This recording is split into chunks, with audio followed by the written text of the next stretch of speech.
As I write this, the Society of Jesus meets in Rome for their 36th General Congregation. It amazes me that despite being founded by St. Ignatius in 1540, the Society has held just 36 general sessions since then. I stood next to Ignatius last April, when I visited his apartment in the building next to the Church of the Jesuits, the mother church of the Jesuits in Rome. There sits a bronze cast of the mask made at Ignatius's death, and it stands on a pedestal set to his exact height. At 6 feet, I towered above him in the room where the first meetings of the Jesuits were held. At first I couldn't imagine 30 men meeting there. But a noisy tour group arrived, and clearly 30 people easily fit in the room. I expected as a writer to find it easy to dialogue with Ignatius as I pulled up a footstool in front of his writing desk and looked up at a beautiful woman who inspired him, Our Lady of the Desk. The portrait's inspirational value for me was short-lived. I'd prefer a picture of the laughing Christ at my desk. My most inspirational moments, instead, were not in that room which I desired to see so much. One occurred the morning before, in the Jesuits, when I expected to tour Ignatius's apartment. Visitors, beware. The rooms are only open to the public from 4 to 6 p.m. But Mass was about to start, in Italian, in a small chapel.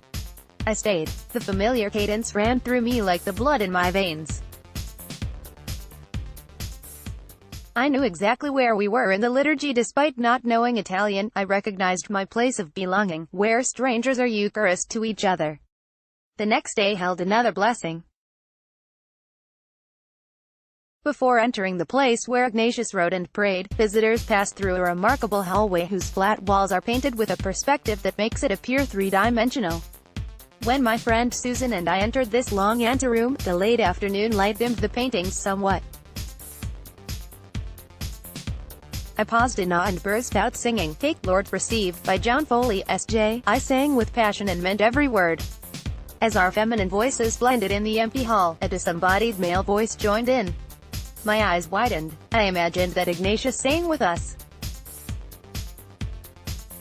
The singer turned out to be Albert from Spain, a recently ordained Jesuit who sat in the next room as attendant to the sacred spaces. Singing in that hall was a graced and memorable moment. I can still see the space and hear the echoes.